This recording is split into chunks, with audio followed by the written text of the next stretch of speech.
So for all of you out there who aren't aware of the Amber Guyger stuff that's going on, we now have an individual called Joshua Brown who was a witness in the Amber Guyger case. If you all don't know who Amber Guyger is, she is the waggle who killed one thinking black man, Botham Jean, or Botham Jean. I'm not sure how you pronounce the name exactly, but regardless, she was the one who was found guilty for murder, but was sentenced to only 10 years behind bars, which, according to a lot of individuals, she'll probably do only half that time.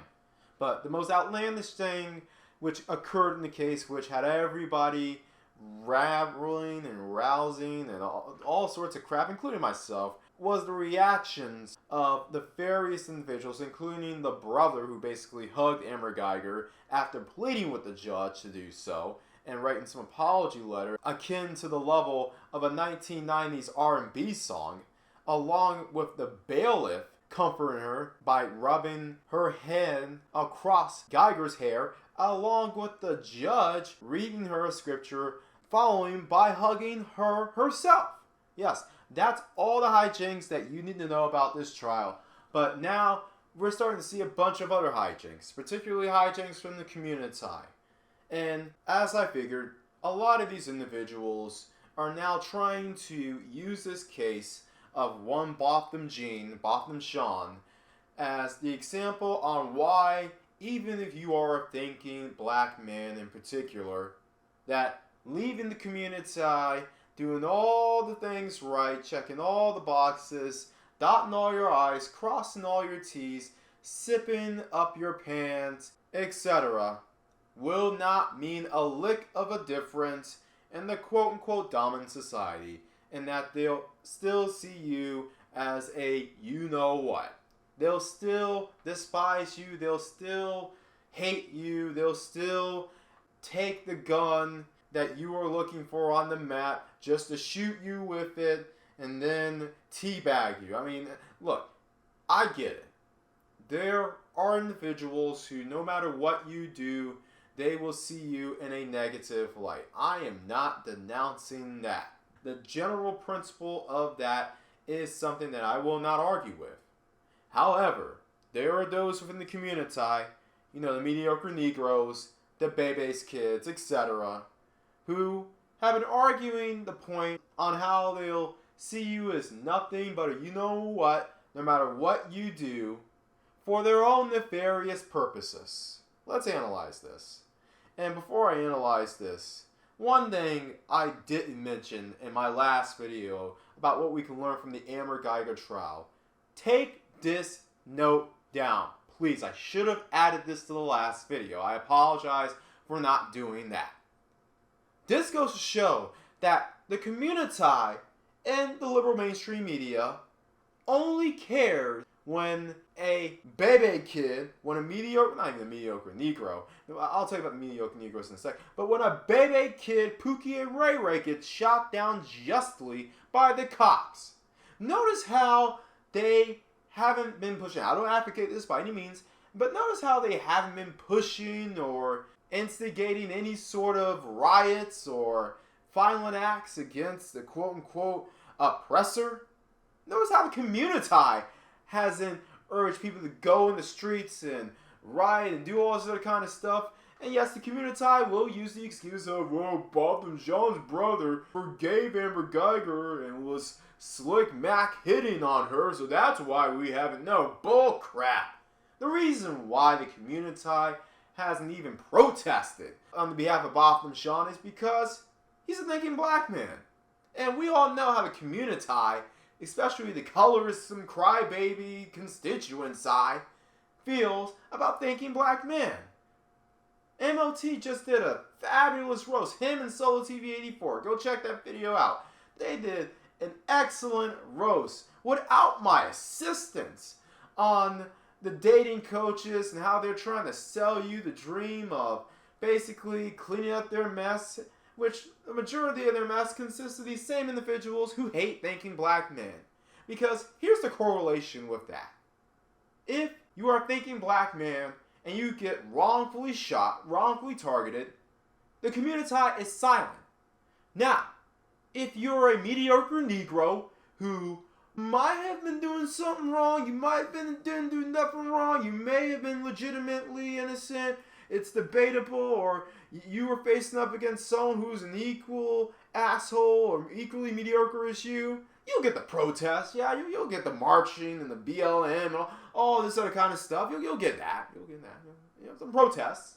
But if you're an outright pookie, if you're an outright bebe kid who was in the wrong when the cop shot you, oh yeah, that's when you get the effigies and the murals and the riots and the names of community centers being named after you posthumously. Yeah, that's the correlation I just wanted to emphasize there that I should have stated in my last video. But this video, how a lot of people will tell you that, oh, there's nothing you can do about it. And they'll still hate you if you're still a doctor or lawyer or accountant. So this is why you need to stand lock and step with the community and hold each other's nuts.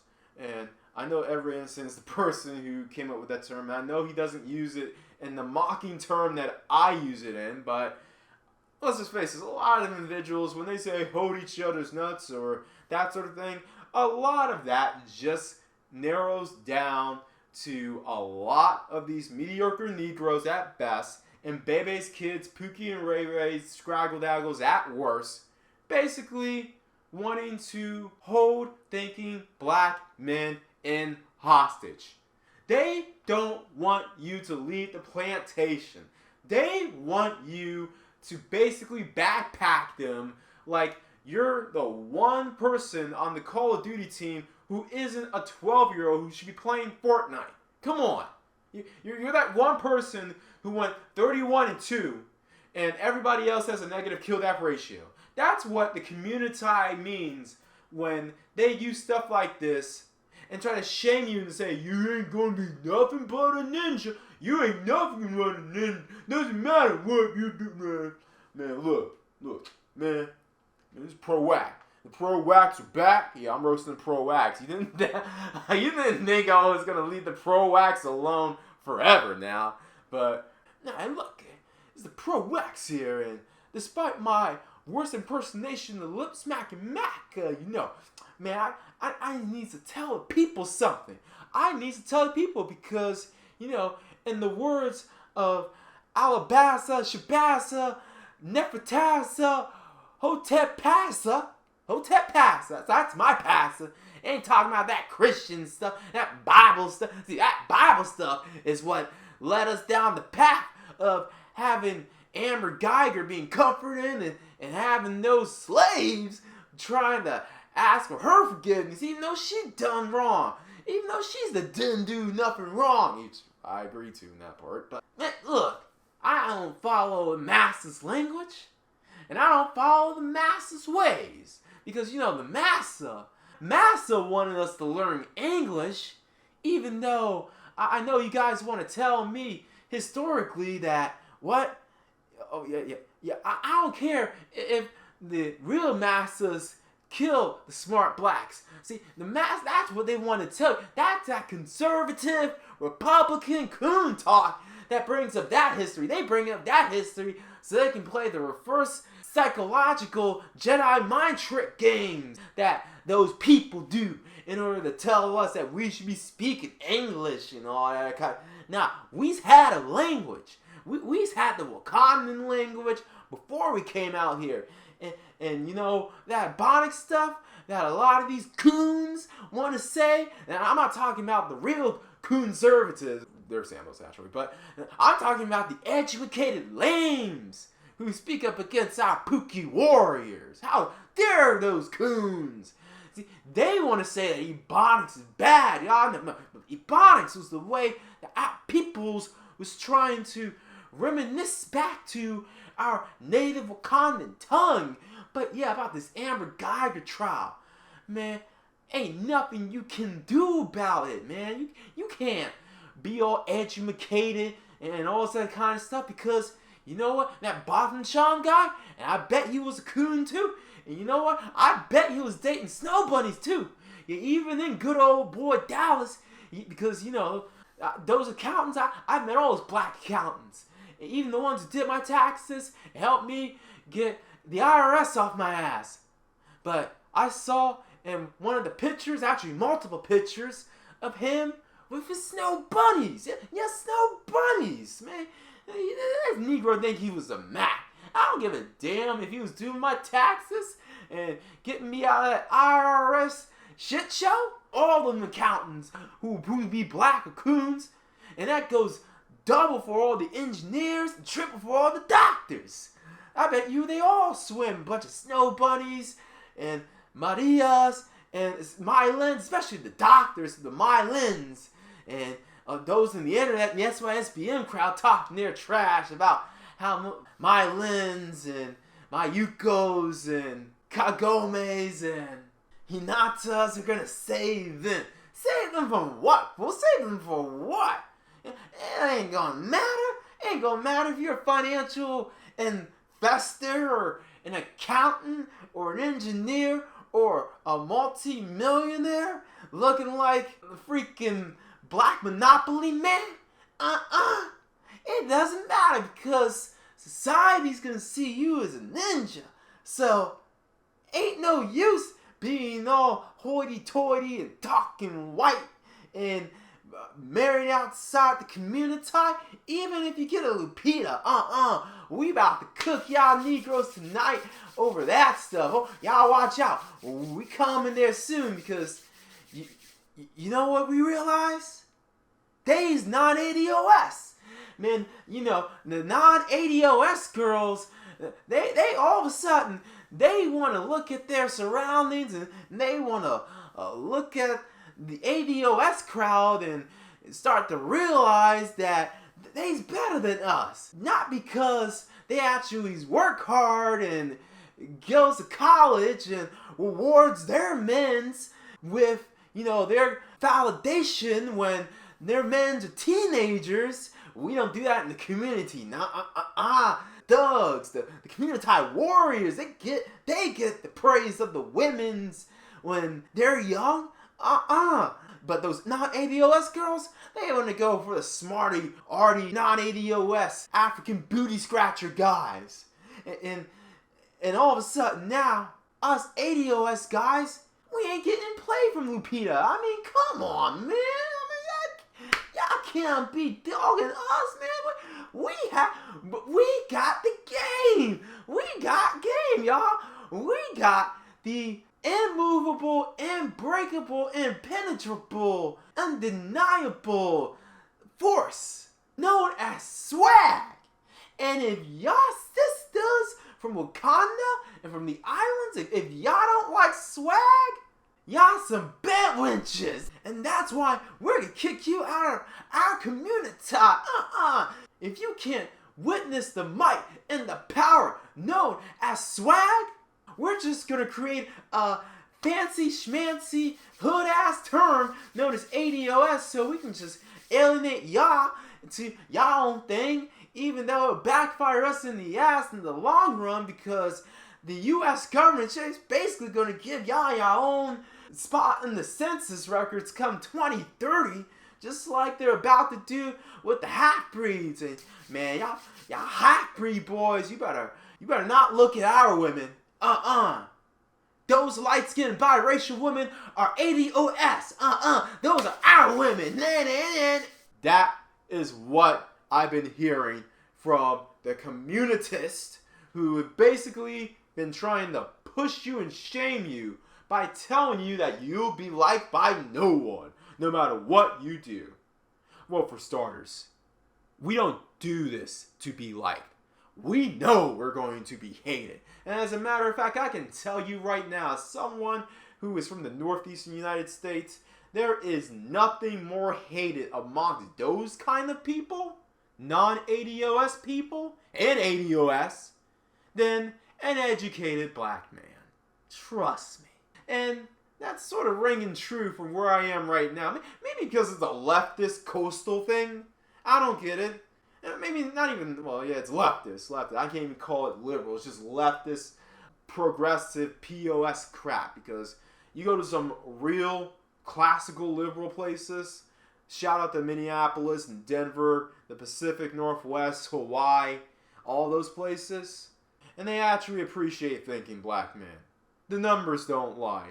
If not, just go around any mall within the Seattle or Portland area or Minneapolis or Denver area. You'll see how many mixed couples there are of thinking black men with non-daggles. I've been watching all you Negroes who've been trying to convince everyone that, well, the only men who get played among non-black chicks are the Pookies anyway. You know, that's all I mean. We've been watching you too. Alongside that, a lot of us had to do the work, mainly because the community refused to do so. You think we enjoy having hours of our youth and life being allocated to catching up to the rest of society, the rest of American society, non-ADOS society? A lot of you act as if you all didn't play a part, and particularly the elders, and to an extent the peers. You all act like, oh, we didn't have a part in this. I don't know why you acting all educated and staying in on Friday and Saturday night. Because you Negroes of the past refused to, and you babies kids of today are afraid to. Somebody's got to carry the load. And alongside that, to the individuals who will always say that they always going to hate us. Yeah, okay, some people are always going to hate black people. Whoop-de-freaking-do. But does that mean you basically work hard in spite of it? Does that mean you basically link up with like-minded men, regardless of race? But there is something to say about linking up with other thinking black men. I'll give you that. Or does it mean you just, out of emotionalism, out of hit and hurt because society doesn't accept you, or at least that's what you think, does that mean you just be the most Negrofied baby kid that you can be? Just slinging dope and knocking chicks up and being all hood and rough and street as you can be. I just gonna be as hood as I can because the white man didn't accept me. I just gonna, stick it to the man. But a lot of these individuals, watch them. Watch when they say, well, in the other society, you ain't nothing but a you-know-what. Watch how a lot of those individuals will be the same individuals who, as I stated just before, will embrace the stereotypes and be the most baby kid of baby's kids. But they use that term in order to basically cover up their own screw-ups and try to justify their own dabbling, not even dabbling, their own drenching into that ADOS hood underclass culture.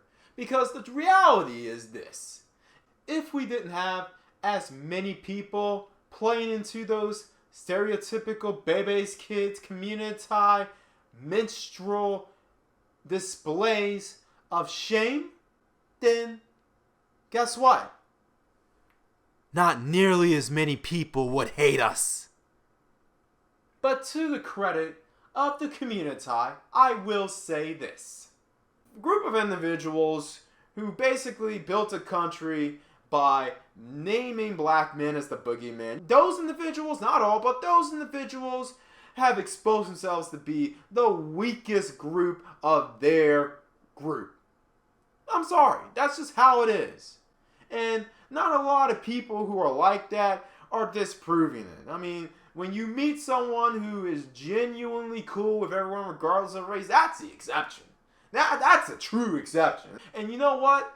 To those non-black men, especially American whites, who buck the trend and treat everybody, particularly those who are black, as cool, you make sure you give them their props. You tip your hat, you pop your collar to them, whatever. Because, let's be honest, thinking black men really appreciate it when non-blacks can actually see the difference as well. And I'm assuming people of other races would appreciate it, at the very least, if we saw and recognized their efforts of resisting the American conditioning of seeing black men as the boogeyman. So, I'm all about reciprocation, especially when it's positive. But, as far as people telling you that other races hate, you know what? There's a reason why we work hard. If for no other reason, to go to places where damn near no one hates us. And there are places in the world that are like that. Even if the pro-wax and some of the dating coaches and some of the baby's kids don't want to admit to that. Everyone else out there always bet on X.